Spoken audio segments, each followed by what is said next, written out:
Di tengah riuh rendah suara klakson bas dan teriakan kondektur yang berebut penumpang, berdirilah seorang pria tua bernama Sutris. Usianya sudah melewati 60, rambutnya memutih, tubuhnya kurus tapi masih tampak kokoh. Di pundaknya, ia pikul karung berisi barang bawaan penumpang, pekat dengan keringat yang menetes membasahi bajunya yang lusuh. Bagi orang lain, pekerjaan itu mungkin terasa hina dan melelahkan, tapi bagi Sutris, inilah satu-satunya cara untuk terus hidup, demi istrinya yang sakit-sakitan di rumah. Setiap langkahnya di terminal bus itu terasa berat, bukan hanya karena beban barang, melainkan juga beban hidup. Upah kuli angkut tidaklah besar, seringkali malah dipalak preman sebelum sampai ke tangannya. Namun, Sutris selalu berusaha tabah. Ia tahu istrinya di rumah menunggu dengan penuh harap, menantikan sekantong kecil beras atau obat murah yang bisa sedikit meredakan sakit di tubuh renta istrinya. Meski tampak lemah, tangan Sutris masih berurat kencang, terbiasa mengangkat beban bertonton selama puluhan tahun. Ada yang bilang, tubuhnya sudah seperti baja, meski usianya renta. Namun, mata tuanya menyimpan kesedihan yang dalam, seakan tiap keriput wajahnya adalah bekas luka dari perjalanan hidup panjang penuh derita. Tidak ada yang tahu, di balik tubuh renta itu, dulu ia pernah menjadi seseorang yang ditakuti di masa mudanya. Suasana terminal selalu ramai, tapi bagi Sutris, tempat itu adalah arena perjuangan. Ia tahu betul siapa yang menguasai tiap sudut terminal, para preman yang berkeliaran, menghisap keringat orang kecil seperti dirinya. Mereka tertawa, berlagak bak raja, sementara para kuli angkut hanya bisa menunduk. Sutris seringkali jadi sasaran, namun selama ini ia memilih diam, mengalah demi keselamatan dan demi bisa pulang membawa rezeki walau sedikit. Hari itu panas menyengat, Sutris baru saja menurunkan 2 koper besar dari bus antar kota. Keringat mengucur deras, napasnya terengah. Penumpang yang ia bantu hanya memberi ongkos selembar kecil, tapi bagi Sutris, itu sudah cukup untuk sekantong obat murahan di warung. Ia memasukkan uang itu ke saku celana lusuhnya, seakan sedang menyimpan harta paling berharga. Namun, di balik tawa penumpang dan hiruk-pikuk terminal, Sutris merasakan tatapan-tatapan tajam. Ia tahu, para preman sedang mengawasi. Hatinya mulai gelisah, tapi wajahnya tetap menahan tenang. Setiap langkah menuju tempat duduk reyotnya seperti dihantui bayangan buruk yang akan segera datang. Meski hidupnya penuh penderitaan, Sutris punya satu hal yang selalu ia genggam erat, harga diri. Baginya, sekalipun ia kuli angkut tua yang dianggap rendah, ia bukanlah sampah. Ia bukan boneka yang bisa diinjak seenaknya. Dalam diam, hatinya menyimpan bara kecil yang siap menyala kapan saja. Di tengah keramaian terminal yang tak pernah tidur, Sutris hanya duduk sebentar, meneguk air putih dari botol plastik bekas. Ia tak tahu, hari itu akan jadi awal dari sesuatu yang akan mengubah hidupnya selamanya, awal dari pertarungan terakhir seorang kuli angkut tua yang selama ini dianggap remeh. Hari mulai meredup, lampu-lampu terminal menyala redup kekuningan, menambah suasana muram di antara kerumunan penumpang. Sutris baru saja selesai mengangkut karung bawaan terakhir, tubuhnya sudah sangat letih. Ia berjalan ke sudut terminal, berniat pulang dengan langkah pelan. Namun sebelum sempat melangkah jauh, 3 sosok preman menghadangnya. Senyum sinis terpampang di wajah mereka, seperti serigala yang mengincar mangsa tua. Kakek tua, dapat berapa hari ini? Jangan pura-pura miskin, keluarin semuanya. Salah satu preman berteriak sambil menepuk keras dada Sutris. Uang recehan yang disimpan di saku langsung diincar. Sutris mencoba menahan, merapatkan tangannya ke saku celana, wajahnya menegang. Jangan, nak, uang ini buat obat istri saya, ucapnya lirih, penuh ketulusan. Namun kata-kata itu hanya membuat preman-preman itu tertawa terbahak-bahak. Tanpa ampun, seorang preman lain mendorong tubuh Sutris hingga jatuh tersungkur ke lantai keras terminal. Lutut tuanya membentur semen, darah langsung merembes dari luka yang terbuka. Penumpang dan kuli angkut lain hanya bisa menonton dengan wajah ngeri, tak seorang pun berani mendekat atau membela. Semua sudah tahu, melawan preman berarti mengundang bencana. Sutris berusaha bangkit, tangannya gemetar menopang tubuh. Ia kembali memohon, suaranya bergetar, tolong, jangan ambil semua. Biarkan saya beli obat untuk istri saya. Namun jawabannya adalah tendangan keras ke perut yang membuat tubuh tuanya terguling kembali. Napasnya sesak, darah segar keluar dari sudut bibir. Suara tawa kasar preman semakin menusuk telinga, menambah rasa hina di dalam hatinya. Uang kertas lusuh yang begitu dijaga ketat akhirnya direbut paksa. Sutris mencoba meraih kembali, tapi salah satu preman menghantam kepalanya dengan botol plastik berisi air. Pecahannya tidak melukai parah, tapi cukup membuat kepalanya berdarah dan pandangannya kabur. Dunia seakan berputar, tubuhnya gemetar tak berdaya, hanya mampu menatap uang yang direbut dan tawa yang mengejek. Dalam kepalanya, Sutris hanya memikirkan wajah istrinya di rumah. Sakit hati bukan lagi sekadar karena tubuhnya disiksa, tapi karena harga dirinya diinjak tanpa belas kasihan. Rasa marah yang terpendam selama ini mulai merayap pelan ke dalam jiwanya, menyalakan bara yang hampir padam. Meski tubuhnya sudah renta, ada sesuatu yang terbangun dalam dirinya malam itu. Preman-preman itu akhirnya pergi sambil tertawa puas, meninggalkan Sutris tergeletak di lantai terminal. Orang-orang mulai mendekat setelah mereka pergi, membantu Sutris bangun, namun ia menolak uluran tangan dengan keras kepala. "Aku masih bisa berdiri sendiri," ucapnya, sambil menahan sakit dan menghapus darah dari wajah. Ada sorot mata yang berbeda di wajah tua itu, mata yang menyimpan janji untuk tidak lagi diam. Dengan langkah terlatih, Sutris meninggalkan terminal malam itu. Tapi di dalam hatinya, sebuah tekad sudah terbentuk, ia tidak akan lagi membiarkan dirinya diinjak. Ia tahu, malam kelam itu bukan akhir, melainkan awal dari perjalanan berdarah yang akan mengubah terminal selamanya. Dengan tubuh penuh luka dan pakaian berlumur darah kering, Sutris pulang terlatih ke rumah kayu reot di pinggir kota. Pintu rumah berderit saat ia dorong, dan di dalam, seorang wanita tua dengan tubuh kurus terbaring di tikar lusuh. Itulah istrinya, Mbak Sarti, yang sudah lama sakit-sakitan. Begitu melihat keadaan Sutris, mata Sarti membelalak, lalu berlinang air mata. "Astagfirullah, Tris, kenapa begini badanmu?" Suara paruh istrinya bergetar, antara marah dan sedih. Sutris berusaha tersenyum, meski bibirnya pecah dan mengeluarkan darah. Ia duduk di samping istrinya, tangannya yang bergetar mencoba menenangkan. "Aku tidak apa-apa, Sarti, hanya terjatuh sedikit," katanya, berbohong untuk menenangkan hati sang istri. Tapi Sarti tahu, itu bukan luka jatuh. Ia tahu benar luka itu adalah bekas pukulan, bekas penghinaan. Tangisnya pecah, mengiringi malam yang semakin dingin. Di sudut rumah, lampu minyak bergoyang diterpa angin. Sutris menatap kosong ke arah nyala api kecil itu. Di dalam kepalanya, wajah-wajah preman terminal berkelebat, tawa mereka seakan masih terdengar, menghina dan merampas harga dirinya. Ia mengepalkan tangan, urat-urat di tangannya yang keriput mencuat, tanda amarah yang mulai membara.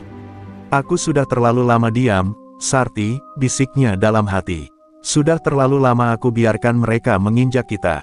Mbak Sarti menggenggam tangan suaminya, berusaha menahannya agar tetap sabar. "Jangan lawan mereka, Tris. Kau sudah tua, aku tak sanggup kalau harus kehilanganmu," ucapnya lirih, penuh ketakutan. Tapi justru kata-kata itulah yang semakin menghujam hati Sutris. Ia sadar, kalau ia terus diam, istrinya akan terus hidup dalam ketakutan, terminal akan terus dikuasai para bajingan itu, dan orang-orang kecil akan terus jadi korban. Dalam keheningan malam, Sutris membuka kembali lemari tua di sudut rumah. Di dalamnya, tersimpan sebuah kotak kayu berdebu. Tangannya bergetar saat membuka, memperlihatkan peninggalan masa lalunya, sebilah belati usang, sebuah pita merah pudar, dan foto lamanya saat masih mengenakan seragam militer. Ya, Sutris bukan sekadar kuli angkut. Ia adalah mantan tentara yang mundur setelah sebuah tragedi kelam di medan perang. Air matanya menetes saat mengusap foto itu. Dulu, ia pernah menjadi pria tangguh, disegani, dan ditakuti. Tapi hidup membawanya jatuh, terpuruk dalam kesederhanaan dan kelemahan. Kini, luka-luka di tubuhnya mengingatkannya pada masa itu, masa ketika ia masih mampu berdiri tegak melawan siapa saja. Bara dendam mulai tumbuh besar, menghidupkan kembali jiwa lamanya yang selama ini terkubur. Sutris menatap istrinya yang sudah tertidur lemah, kelelahan setelah menangis. Ia berjongkok di sampingnya, mengusap pelan rambutnya yang memutih. "Maafkan aku, Sarti," bisiknya. "Aku janji akan lindungi kau, meski harus kubayar dengan darahku sendiri." Malam itu, di rumah reot yang diterangi lampu minyak, Sutris telah membuat keputusan besar, keputusan yang akan mengguncang terminal dalam waktu dekat. Di balik tubuh tuanya yang tampak rapuh, lahirlah kembali sosok lain, seorang pejuang, seorang pria yang sudah tak lagi peduli pada usia maupun luka. Hanya ada satu hal di benaknya, balas dendam. Dan ketika fajar menyingsing esok hari, terminal bus itu tidak akan pernah lagi sama seperti sebelumnya. Fajar merekah dengan sinar pucat keemasan, namun bagi Sutris, pagi itu bukanlah awal hari biasa. Tubuhnya masih penuh lebam, kepalanya berdenyut, tapi di dalam dadanya ada sesuatu yang lebih kuat daripada rasa sakit dendam. Ia duduk di depan rumah, menatap jalanan lengang dengan tatapan kosong. Tangannya menggenggam belati tua peninggalan masa lalunya, seakan sedang menyatu kembali dengan bagian dirinya yang lama terkubur. Sutris berdiri dengan susah payah, lalu mulai menggerakkan tubuhnya. Awalnya pelan, sekadar mengayun tangan, meregangkan kaki, mengatur napas. Namun seiring waktu, gerakannya semakin mantap. Seperti seorang prajurit yang kembali mengingat tiap jurus lama yang pernah ia pelajari. Ia meninju udara, menendang batang pohon di halaman, dan setiap hentakan kakinya menggema, memecah kesunyian pagi. Meskipun usianya renta, ketangguhan lamanya masih ada, hanya terbungkus waktu dan kelemahan. Keringat bercucuran deras, bercampur dengan darah yang masih mengering di luka-lukanya. Tapi Sutris tak peduli. Baginya, rasa sakit hanyalah pengingat bahwa ia masih hidup, masih punya tenaga untuk melawan. Setiap kali rasa perih menjalar, ia teringat wajah istrinya yang menangis, uang yang dirampas, dan tawa preman yang menghina. Semua itu menjadi bahan bakar, menyalakan api dendam dalam dadanya. Di sela latihan, Sutris berhenti sejenak, mengatur napas. Ia menatap belati tua di tangannya, mengangkatnya tinggi-tinggi seolah bersumpah pada langit. "Aku tidak akan tinggal diam lagi," bisiknya dengan suara serak. "Terminal itu harus bersih dari mereka. Demi Sarti, demi semua orang kecil yang mereka tindas." Kata-kata itu meluncur bagai sumpah sakral yang tidak bisa ia tarik kembali. Malam harinya, setelah merawat istrinya, Sutris duduk sendiri di halaman rumah. Ia menyalakan sebatang rokok kretek murahan, menghisap dalam-dalam, matanya menatap jauh ke langit malam. Kilatan bintang terasa bagai saksi bisu.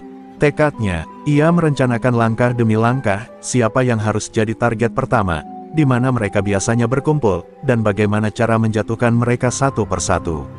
Tidak frontal, tidak gegabah, ia tahu usianya sudah tua, tapi pengalamannya adalah senjata paling berharga. Dalam pikirannya, Sutris membayangkan terminal seperti medan perang. Preman-preman itu hanyalah musuh yang sombong, terbiasa melawan orang tak berdaya, bukan melawan seorang yang pernah ditempa kerasnya pertempuran. Ia tahu, untuk menang, ia harus bermain dengan otak, bukan hanya otot. Dan malam itu, di tengah sunyi, ia menyusun strategi balas dendamnya dengan hati yang membara. Ketika angin malam berembus, Sutris merasa seolah mendengar suara bisikan masa lalunya, suara rekan-rekan seperjuangan yang dulu gugur di medan perang. "Jangan takut, Tris, kau pernah berdiri tegak melawan maut. Apa artinya preman-preman itu dibandingkan dengan musuh yang pernah kau hadapi?" Bisikan itu menambah keyakinannya, membuat tubuh tuanya berdiri tegak bagai batu karang. Api dendam kini telah menyala sepenuhnya di dada Sutris. Ia bukan lagi kuli angkut renta yang pasrah dihina, tapi seorang pejuang yang siap mengorbankan apapun untuk menghapus noda aib yang menempel di wajahnya. Terminal itu akan menjadi saksi, bagaimana seorang tua yang dianggap rapuh bisa berubah menjadi badai yang menghabisi semua yang berdiri di hadapannya. Pagi itu terminal kembali dipenuhi hiruk-pikuk penumpang. Sopir-sopir bus berteriak menawarkan jurusan, kondektur berlari-lari kecil mencari penumpang tambahan, dan kuli-kuli angkut saling berebut pekerjaan dengan wajah letih. Di antara keramaian itu, muncul sosok Sutris. Tubuh tuanya tampak ringkih, tapi ada aura berbeda yang terpancar dari tatapannya. Ia berjalan perlahan melewati barisan bus, seolah sedang menandai setiap sudut tempat yang kemarin menjadi saksi penghinaan terhadap dirinya. Beberapa kuli angkut yang melihatnya hanya mengangguk dengan rasa iba. Mereka tahu betul bagaimana Sutris dihajar preman sampai babak belur beberapa malam lalu. Mereka juga tahu, biasanya orang yang sudah babak belur begitu tidak akan lagi berani melawan. Namun dari sorot mata Sutris, ada sesuatu yang membuat mereka terdiam. Ada cahaya tekad, bukan ketakutan. Di sudut terminal, para preman sudah duduk dengan santai, rokok terselip di bibir, meneguk botol minuman oplosan. Mereka tertawa keras-keras, tak peduli pada siapapun. Begitu melihat Sutris, salah satu dari mereka berteriak mengejek, kakek renta. Masih berani nongol juga, apa mau dipalak lagi?" Tawa mereka pecah serentak, menggaung seperti suara setan yang menghina. Tapi kali ini, Sutris tidak menunduk. Ia hanya menatap lurus, menahan amarah yang bergolak di dalam dadanya. Langkah Sutris tidak gentar, ia lewat begitu dekat dengan para preman, bahkan sampai bahunya tersenggol. Salah satu preman mendorongnya, tapi Sutris hanya menatap balik, singkat tapi menusuk. Tatapan itu membuat preman tersebut terdiam sejenak, seperti disambar sesuatu yang tak terlihat. Ada rasa tidak nyaman yang merayap dalam hati mereka, meski mulut tetap mencoba tertawa. Sutris memilih duduk di bangku reyot dekat tempat mangkal Bas malam. Ia mengeluarkan botol air putih, meneguk perlahan, sementara matanya mengawasi. Ia bukan lagi kuli angkut pasrah, ia sedang mengukur medan. Ia memperhatikan bagaimana para preman bergerak, siapa yang paling dominan, siapa yang hanya ikut-ikutan, dan siapa yang paling sering sendirian. Semua detail ia catat dalam ingatannya, layaknya seorang prajurit yang mengintai musuh di garis depan. Kuli angkut lain berbisik-bisik, sebagian heran mengapa Sutris kembali begitu cepat. Mereka menduga ia hanya ingin menunjukkan bahwa ia tidak takut, meski dalam hati mungkin gentar. Namun, tidak seorang pun tahu bahwa Sutris sedang menyusun rencana besar. Ia bukan datang untuk mencari rezeki hari itu, melainkan untuk memulai langkah pertama dari dendam yang sudah ia ikrarkan semalam. Angin siang berembus, membawa aroma asap knalpot dan teriakan kondektur yang bersahut-sahutan. Sutris menatap ke arah gerombolan preman yang masih bercanda kasar. Bibirnya yang pecah-pecah melengkung tipis, nyaris seperti senyum. Dalam hatinya, ia bergumam lirih, tertawalah kalian sekarang. Sebentar lagi, satu persatu dari kalian akan hilang. Dan terminal ini akan kembali jadi tempat orang kecil mencari nafkah, bukan ladang pemerasan. Hari itu, Sutris tidak mengeluarkan amarahnya. Ia pulang dengan tenang, seolah tak terjadi apa-apa. Namun ia tahu, esok malam, langkahnya akan berubah. Terminal bas itu, yang selama ini hanya menyaksikan penderitaan orang-orang kecil, akan segera menjadi arena darah, dan ia, seorang kulit tua yang dianggap tak berguna, akan menjadi algojonya. Malam turun perlahan, menutupi terminal yang mulai sepi. Hanya tersisa bus-bus malam yang berangkat ke luar kota, beberapa sopir yang menunggu penumpang terakhir, dan suara jangkrik yang bercampur dengan desiran angin. Di balik kegelapan, Sutris berjalan dengan langkah perlahan, matanya tajam mengamati setiap sudut. Hari ini bukan lagi sekadar hari mengintai, malam ini adalah awal dari balas dendam. Di dekat gudang kosong tempat barang-barang disimpan, Sutris melihat seorang preman bernama Bowo. Dialah salah satu orang yang paling brutal waktu menghajar dirinya beberapa malam lalu. Bowo duduk sendirian sambil merokok, tangannya memegang botol minuman oplosan, wajahnya setengah mabuk. Sutris mengenali langkah itu, momen ini sudah ia tunggu sejak pertama kali kembali ke terminal.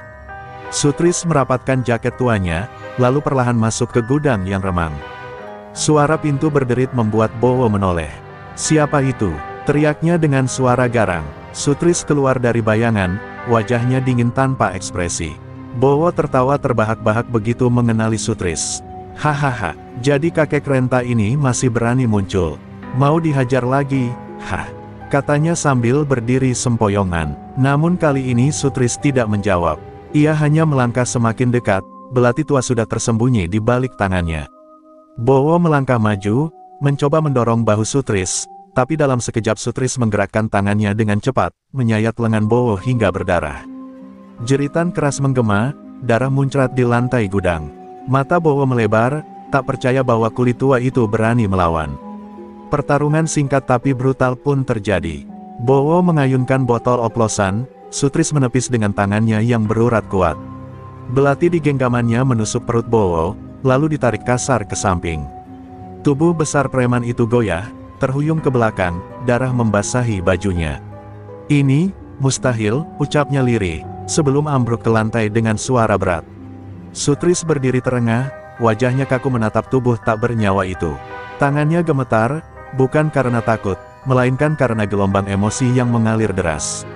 Selama ini ia selalu menjadi korban, selalu ditindas, tapi malam ini ia telah mengambil kembali harga dirinya. Bowo, preman bengis yang dulu menghinanya, kini menjadi tumbal pertama dari bara dendamnya. Ia menghela napas panjang, lalu menarik tubuh Bowo ke sudut gudang, menutupinya dengan karung bekas. Sutris tahu, jasad itu akan ditemukan esok pagi, dan berita akan segera menyebar. Tapi ia tidak peduli, justru ia ingin ketakutan mulai merambat di dada para preman terminal. Mereka harus tahu, ada sesuatu yang lebih menakutkan dari mereka, sesuatu yang lahir dari kesabaran orang kecil yang terinjak. Sambil meninggalkan gudang dengan langkah tenang, Sutris menatap langit malam.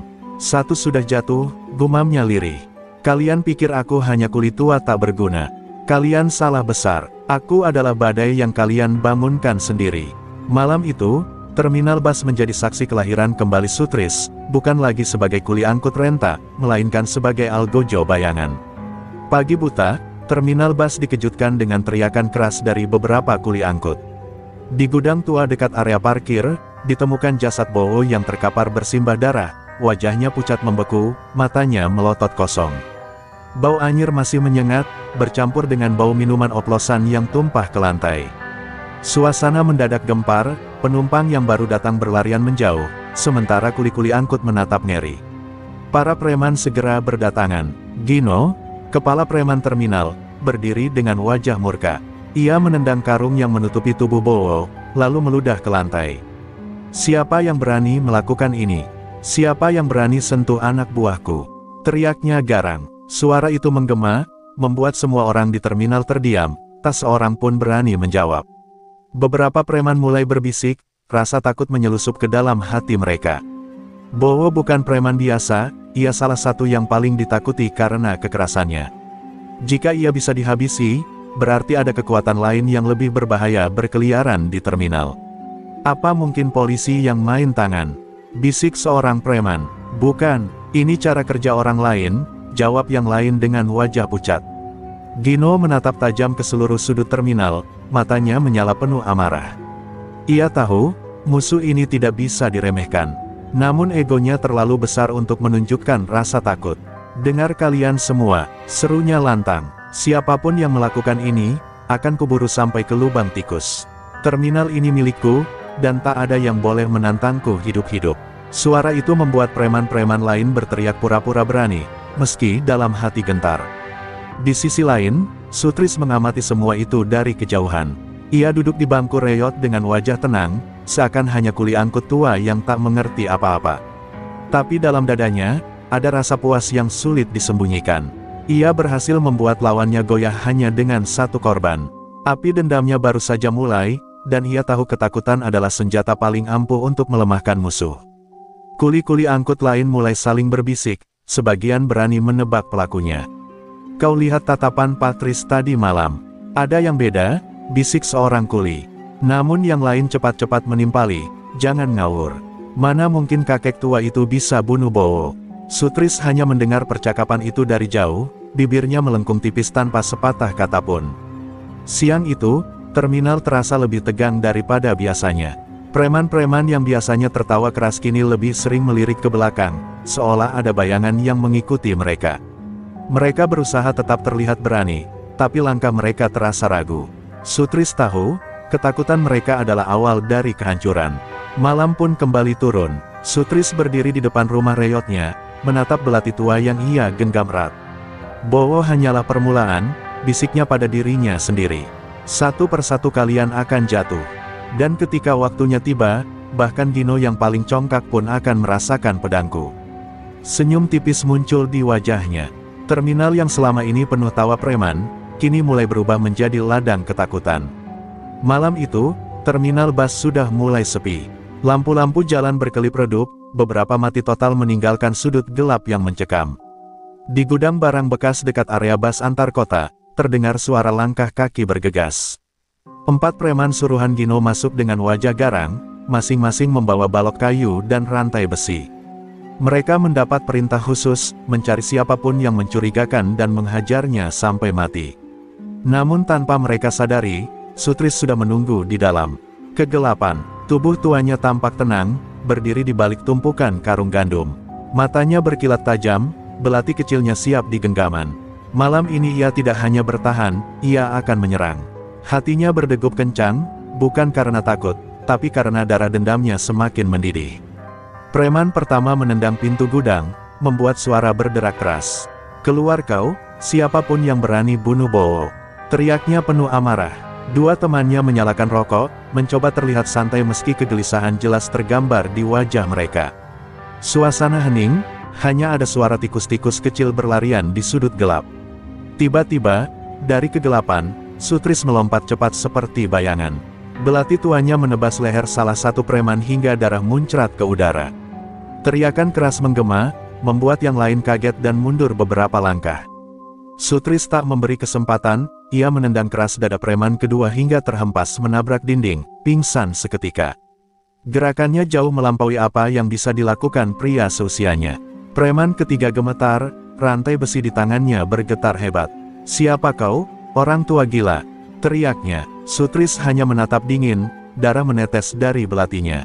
"Aku hanyalah kuli angkut yang kalian hina, kini malaikat maut kalian." Dengan sekali ayunan cepat, Sutris melukai kakinya, membuat pria itu terjerembab sambil menjerit kesakitan. Preman terakhir mencoba kabur, pintu gudang ditendang hingga hampir copot.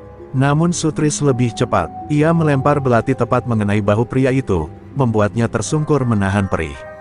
Sutris berjalan perlahan mendekat, menatapnya dengan sorot mata dingin yang membuat bulu kuduk siapapun merinding. "Sampaikan pada Gino," katanya lirih, "kematian sedang mencarinya." Dengan tubuh gemetar penuh luka, preman itu berhasil menyeret diri keluar, meninggalkan darah di lantai gudang. Sutris tidak mengejarnya, justru membiarkannya hidup. Ia tahu, kabar ini akan sampai ke telinga Gino dengan cepat. Dan itulah yang ia inginkan, ketakutan yang semakin besar. Gudang itu kini sunyi, hanya menyisakan tubuh-tubuh preman yang tak berdaya. Sutris menghela napas panjang, lalu mengangkat wajahnya menatap langit malam yang kelam. "Satu demi satu kalian akan merasakan sakit yang sama seperti yang kalian beri padaku," bisiknya. Malam semakin pekat, namun di balik pekatnya, lahirlah teror baru di terminal itu. Pagi harinya, terminal kembali geger. Kabar tentang 3 preman yang tewas mengenaskan di gudang dan satu lagi yang kembali dengan tubuh berlumuran darah menyebar begitu cepat. Para kuli angkut dan pedagang kecil berbisik-bisik, menyebut kejadian itu sebagai kutukan. Namun di satu sudut, Gino duduk dengan wajah merah padam, tinjunya menghantam meja hingga pecah. "Cukup sudah, siapapun orang tua sialan itu, akan kubuat mati lebih hina dari anjing," teriaknya lantang. Suasana terminal mendadak mencekam. Preman-preman yang tersisa berkumpul di sekeliling Gino. Mereka tampak ketakutan, namun gengsi membuat mereka mencoba tetap terlihat kuat. Gino memandang satu persatu wajah mereka, matanya menyala penuh kebencian. "Kalian dengar, ada yang berani menantangku, ada yang berani melawan kita," katanya dengan nada bergetar menahan amarah. Preman yang selamat dari gudang, dengan bahu terbalut kain penuh darah, menceritakan kembali apa yang dilihatnya. Dia hanya kuli tua itu, Pak. Sutris namanya, tapi gerakannya cepat, seperti setan. Dia bilang, dia malaikat maut kita. Suasana langsung hening, hanya terdengar napas tercekat dari para preman lain. Gino semakin murka, wajahnya berubah menjadi topeng kebencian. "Orang tua bangsat itu berani mempermalukan kita."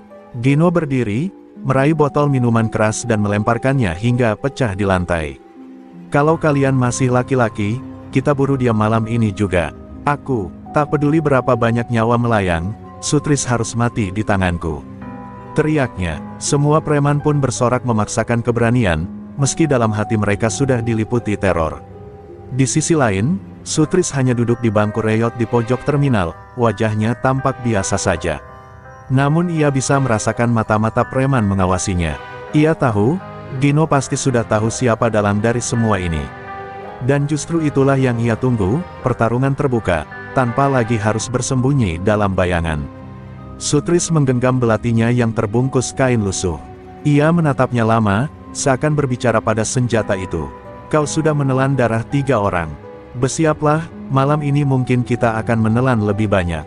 Senyumnya tipis, tenang, namun matanya menyala penuh dendam.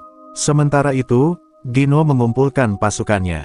Lebih dari 10 preman bersenjata tajam berkumpul di sebuah warung remang dekat terminal. Mereka bersumpah untuk menyeret Sutris hidup-hidup, lalu membunuhnya di depan semua orang sebagai peringatan.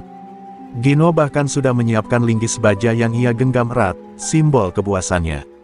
Terminal yang biasanya ramai kini dipenuhi hawa tegang.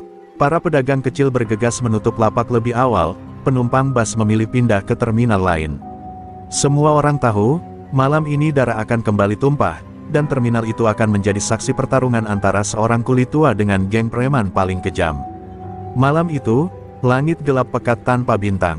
Terminal bus nyaris kosong, hanya ada beberapa lampu jalan yang berkelip-redup, seperti saksi bisu dari ketegangan yang sedang membara. Dari arah warung remang, belasan preman berjalan beriringan, senjata tajam di tangan mereka berkilat diterpa cahaya lampu. Gino memimpin di depan, linggis baja di bahunya, wajahnya penuh dendam.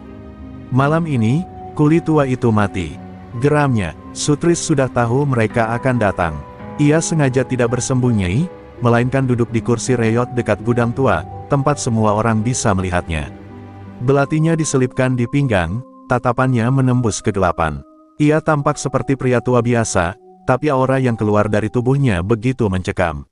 Seolah-olah ia sedang menantang maut untuk mendekat. Suara langkah belasan preman itu semakin dekat. Warga yang masih tersisa di terminal buru-buru menyingkir, menutup pintu warung dan kios mereka. Suasana terminal berubah senyap, hanya terdengar gesekan rantai, kayu, dan besi yang digenggam para preman. Malam itu benar-benar berubah menjadi medan pertempuran. "Patris!" teriak Gino, suaranya bergema di seluruh terminal. "Kau kira bisa main-main dengan kami? Kau kira bisa bunuh anak buahku lalu duduk santai di sini?" Ia maju selangkah, matanya penuh kebencian. Sutris hanya menatapnya tenang, lalu berdiri perlahan. "Aku tidak main-main, Gino. Malam ini, terminal akan bersih dari kalian." Tawa keras preman-preman pecah, seakan meremehkan kata-kata Sutris. Tapi di balik tawa itu, ada kegelisahan yang tak bisa mereka sembunyikan. Bayangan tubuh-tubuh preman yang mati di tangan kulit tua itu masih menghantui pikiran mereka. Dan kini, mereka harus berhadapan langsung dengan sosok yang membuat mereka gemetar. Tanpa aba-aba, dua preman menyerbu lebih dulu dengan rantai dan balok kayu. Sutris melompat ke samping dengan kecepatan mengejutkan, lalu mengayunkan belatinya, memotong rantai dan mengenai lengan salah satu dari mereka. Teriakan keras terdengar, darah muncrat membasahi tanah terminal. Preman lainnya langsung maju, tapi Sutris sudah siap, seperti harimau tua yang bangkit dari tidur panjangnya. Pertarungan pecah di terminal itu.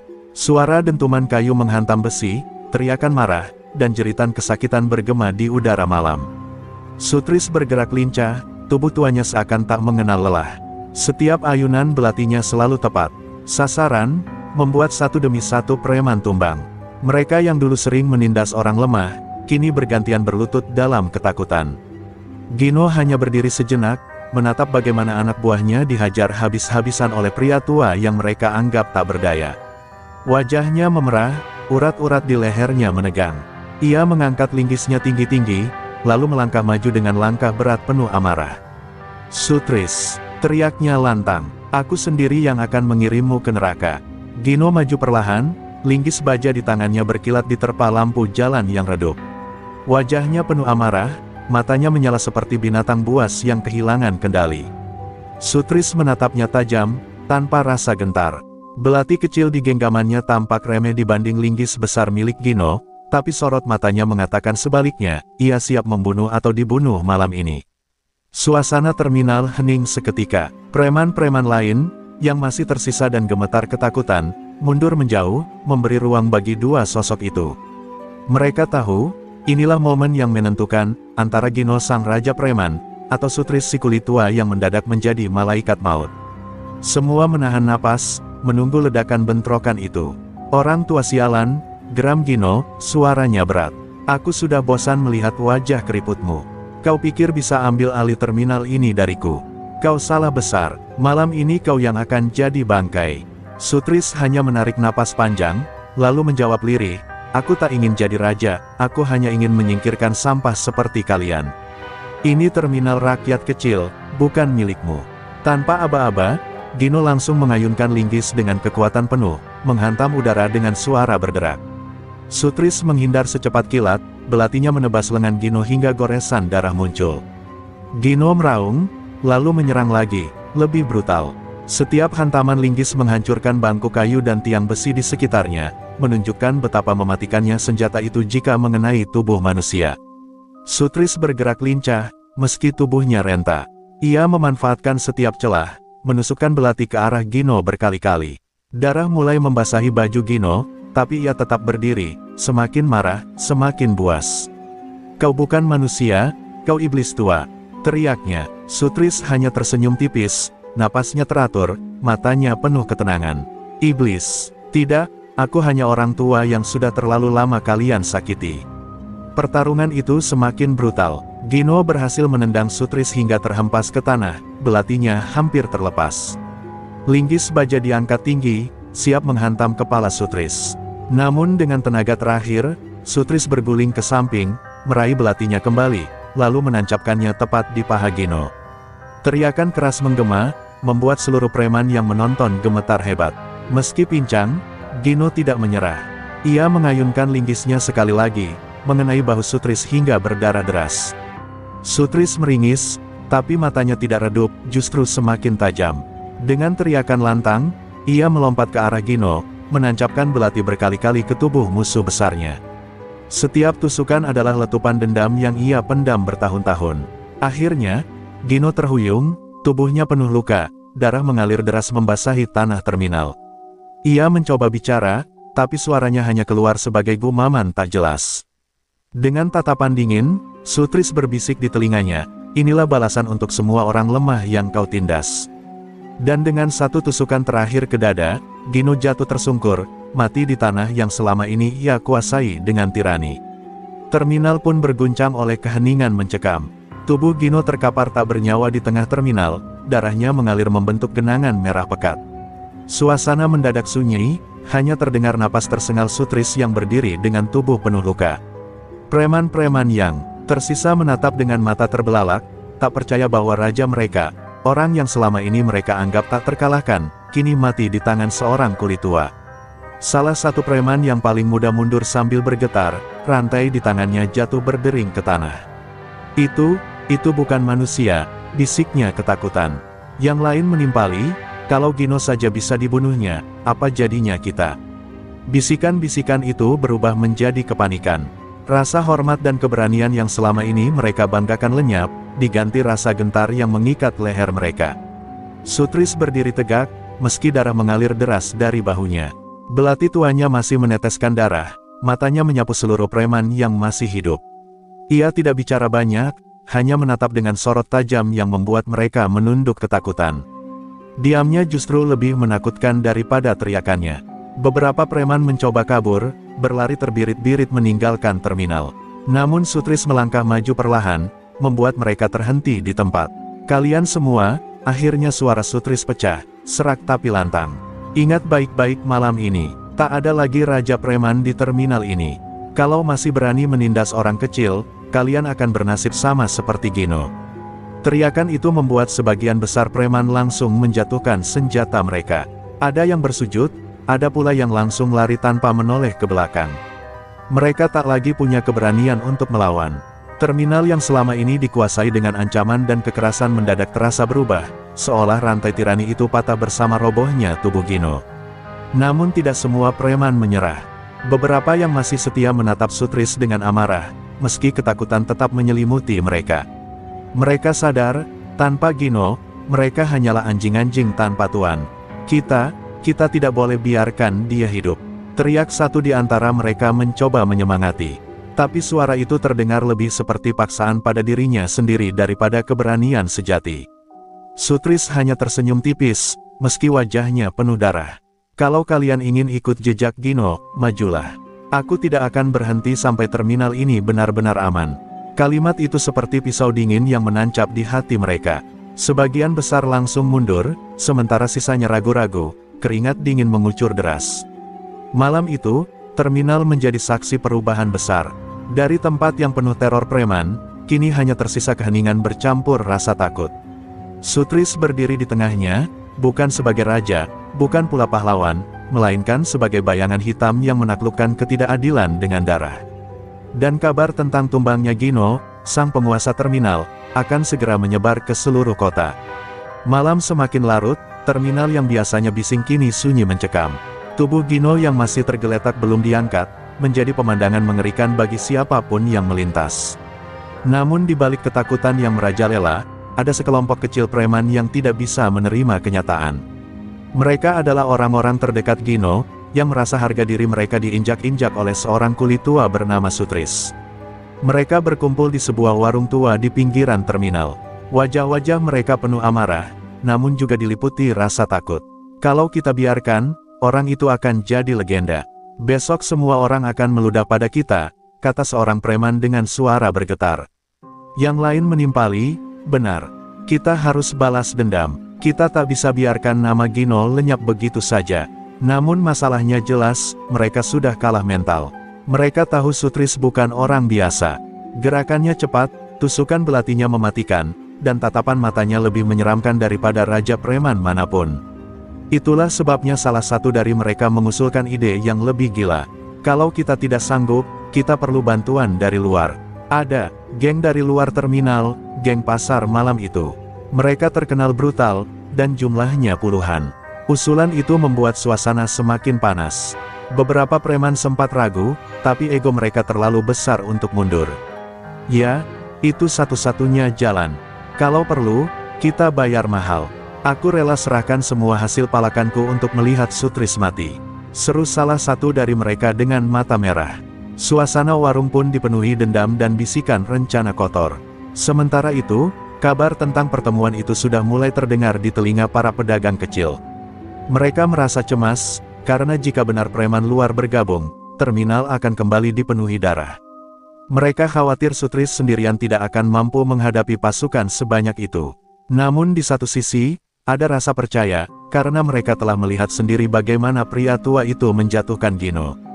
Di sudut lain warung, seorang preman muda yang diam sejak tadi akhirnya bicara lirih, "Apa kalian tidak sadar? Kita sudah kalah sebelum bertarung. Sutris bukan manusia biasa. Dia berjuang dengan alasan, sementara kita hanya berjuang demi uang dan kebanggaan." Ucapannya membuat semua terdiam sejenak, tapi dengan cepat dibungkam oleh amarah yang mendidih. "Diam kau, kalau takut, angkat kaki dari sini," bentak seniornya. Keputusan bulat akhirnya diambil, mereka akan mendatangi geng luar malam itu juga, mengikat aliansi kotor untuk menjatuhkan Sutris. Mereka ingin membuktikan bahwa preman terminal belum mati, meski raja mereka sudah tumbang. Mereka berangkat dengan langkah tergesa, meninggalkan terminal yang masih berlumuran darah. Di kejauhan, Sutris duduk di bangkunya, menatap kosong ke arah langit. Ia tahu, ini belum selesai. Tumbangnya Gino hanyalah awal, dan gelombang balas dendam yang lebih besar sedang mengintai. Ia meremas gagang belatinya, lalu bergumam lirih, "Baiklah, jika mereka ingin mengirim pasukan, aku akan menjemput mereka. Terminal ini akan tetap aman, meski harus kubayar dengan seluruh sisa nafasku." Malam itu udara semakin dingin, namun suasana terminal kian mencekam. Dari kejauhan terdengar derap langkah berat dan suara gaduh seperti sekawanan hewan buas yang dilepaskan dari kandangnya. Puluhan preman dari geng luar pasar malam datang, dengan senjata seadanya, rantai, pentungan besi, hingga botol pecah. Di barisan depan, terlihat wajah-wajah bengis yang haus darah, dipimpin oleh seorang pria bertubuh raksasa bernama Bagong. Para pedagang kecil bergegas menutup lapak mereka. Ada yang berlari, ada pula yang hanya bisa bersembunyi sambil memeluk anak-anak mereka. Mereka tahu, malam ini terminal akan kembali merah. "Ya Allah, lindungilah Pak Sutris," lirih seorang ibu sambil menutup warungnya dengan tangan gemetar. Di tengah kegelapan, Sutris berdiri tegak di depan gerbang terminal. Bajunya masih berlumuran darah dari pertempuran sebelumnya, namun tatapan matanya semakin tajam. Ia tahu pasukan itu datang bukan untuk menakut-nakuti, melainkan untuk menghabisinya. Ia menghela napas panjang, lalu mengucap dalam hati, "Jika ini sudah takdirku, aku akan pastikan terminal ini bersih dari mereka sebelum aku tumbang." Begitu rombongan itu mendekat, Bagong maju sambil tertawa kasar. "Jadi ini orang tua yang katanya menjatuhkan Gino. Hahaha, kau pikir bisa lawan kami semua sendirian?" teriaknya dengan suara lantang. Sutris tidak menjawab, ia hanya menghunus belati yang berkilat terkena cahaya lampu jalan, lalu berdiri dengan sikap siap bertarung. Tanpa aba-aba, pertempuran pun pecah. Suara teriakan bercampur dengan dentuman senjata. Beberapa preman langsung roboh saat belati Sutris melayang cepat, menusuk dan merobek tanpa ampun. Namun jumlah musuh terlalu banyak, setiap kali satu jatuh, 5 orang lain datang menggantikan. Darah mulai membasahi aspal, dan jeritan kesakitan menggema ke seluruh Sudut terminal. Sutris bertarung seperti singa tua yang tak mau menyerah. Meski tubuhnya sudah penuh luka, setiap tebasan tangannya selalu mengenai sasaran. Ia berputar, menusuk, menghindar, dan menjatuhkan musuh-musuhnya satu persatu. Pedagang yang bersembunyi hanya bisa menutup mulut agar tidak berteriak, menyaksikan dengan mata berkaca-kaca bagaimana seorang kulit tua mempertaruhkan hidupnya demi mereka. Namun Bagong tidak tinggal diam. Dengan tubuh besarnya, ia maju menerjang Sutris. Benturan keras terjadi, belati Sutris terhantam rantai baja yang melilit tangan Bagong. Suara logam beradu membuat percikan api, sementara tenaga Bagong memaksa Sutris mundur beberapa langkah. "Kau kuat, orang tua. Tapi malam ini, kau akan mati," teriak Bagong sambil memutar rantainya. Di tengah luka dan kelelahan, Sutris masih berdiri tegak. Nafasnya tersengal, darah menetes dari pelipisnya, tapi matanya tetap menyala. Ia menatap Bagong dengan tatapan penuh tekad, seakan berkata bahwa ia rela mati, asalkan terminal ini bebas dari cengkeraman para preman. Malam itu, udara benar-benar dipenuhi aroma darah dan dendam. Pertarungan antara legenda tua melawan pasukan kegelapan baru saja dimulai. Pertarungan itu mencapai puncaknya ketika hanya tersisa dua sosok yang masih tegak di tengah genangan darah, Sutris si kulit tua, dan Bagong si raksasa preman. Udara berbau besi, lampu terminal berkelip-kelip seperti saksi bisu dari duel yang akan menentukan akhir cerita. Orang-orang yang bersembunyi menahan napas, tak ada suara kecuali detak jantung mereka yang berpacu. Bagong mengayunkan rantai bajanya dengan kekuatan penuh, menimbulkan suara menderu seperti cambuk neraka. Sutris berulang kali terpaksa melompat mundur, tubuh tuanya makin terseret ke ujung terminal. Namun tekad di dalam hatinya menolak menyerah. "Aku bukan lagi hanya kuli angkut. Aku perlawanan bagi semua yang ditindas," bisiknya dalam hati. Dengan gerakan cepat, Sutris menyambar sebuah balok kayu bekas dari samping. Ia memutar balok itu, menangkis rantai Bagong yang menghantam keras hingga percikan api kembali muncul. Suara benturan menggelegar, membuat Bagong terkejut. "Tua bangka keras kepala," raungnya. Sutris menatap lurus, lalu melompat menyerang dengan seluruh tenaga tersisa. Tubuh tua itu menabrak raksasa Bagong dengan kekuatan tak terduga. Mereka jatuh berguling di tanah, rantai dan belati terlepas. Dalam jarak begitu dekat, Sutris menusukkan belatinya tepat ke dada Bagong. Jeritan menggelegar memenuhi udara, darah muncrat membasahi pakaian Sutris. Bagong meronta, namun semakin lama gerakannya melemah hingga akhirnya tubuh besarnya terkulai kaku. Hening, terminal mendadak sunyi. Preman-preman yang tersisa langsung melarikan diri seperti tikus yang kehilangan induknya. Mereka tahu, tanpa Bagong dan Gino, kekuasaan mereka telah runtuh. Pedagang kecil yang bersembunyi perlahan keluar, menatap tubuh penuh luka Sutris dengan mata berlinang. Mereka mendekat, ada yang menolong, ada pula yang hanya bisa bersujud syukur. Sutris berdiri dengan tubuh gemetar, darah menetes dari luka-lukanya, namun ia masih tersenyum tipis. "Sekarang, terminal ini milik kalian kembali. Jangan pernah biarkan orang-orang macam mereka berkuasa lagi," ucapnya lirih sebelum jatuh tersungkur. Orang-orang segera mengangkatnya, merawat luka-lukanya dengan penuh hormat. Malam itu, terminal yang dulu selalu dipenuhi teror preman, berubah menjadi saksi keberanian seorang pria tua. Nama Sutris tak lagi sekadar kuli angkut barang, melainkan legenda yang dibisikkan pedagang, sopir, dan penumpang sebagai pahlawan terminal. Sosok sederhana yang berani melawan karena hatinya dipenuhi keadilan. Pesan moral, keberanian tidak diukur dari usia atau kekuatan fisik, melainkan dari tekad untuk melindungi kebenaran. Sekecil apa pun orangnya, jika ia berani melawan ketidakadilan, maka ia bisa menjadi cahaya yang membebaskan banyak jiwa dari kegelapan.